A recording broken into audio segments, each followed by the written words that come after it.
இந்த hill station பொறுத்தளவு இதாங்க பிரச்சனை. பார்த்தீங்கன்னா 2 பஸ் முன்னாடி போதா, பின்னாடி ஒரு காரு, அதுக்கு பின்னாடி நம்ம போகிறோம். ஸோ சைடே கிடைக்காது. ஏன்னா வந்து பார்த்திங்கன்னா ரோடு ஃபுல்லாக ஸோ வளைஞ்சு இருக்கும் இல்லையா. ஸோ அதனால் வந்து சைடே கிடைக்காது. ஸோ மேட்டில் பஸ்ஸு ரொம்ப ஸ்லோவாக போகும்.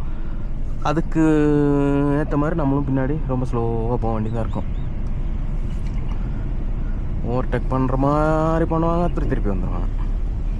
ஸோ ஹில் ஸ்டேஷன் ஃபுல்லாகவே இந்த பிரச்சனை இருக்கும். எந்த ஹில்ஸ்னாலும் இதான் பிரச்சனை. நீங்கள் கன்னியாகுமரி போனாலுமே, இல்லை கன்னியாகுமரின்ற காஷ்மீர் லடாக் போகணுன்னாலே இதுதான் பிரச்சனை.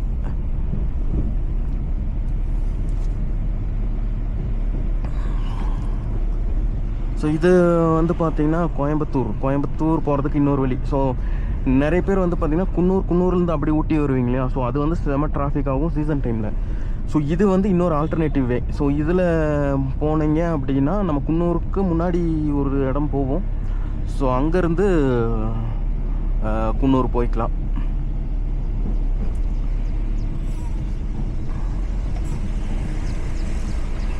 இன்னும் அவர் போயிட்டாப்புல, நம்ம மாட்டிட்டோம்.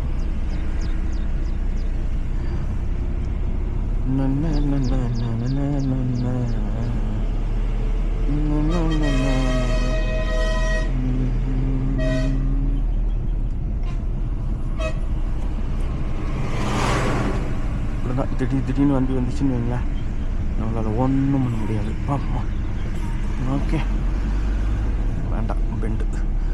பெண்டில் முந்தாதேர் த காந்திப்பேட்டை.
சரி, ஓகே.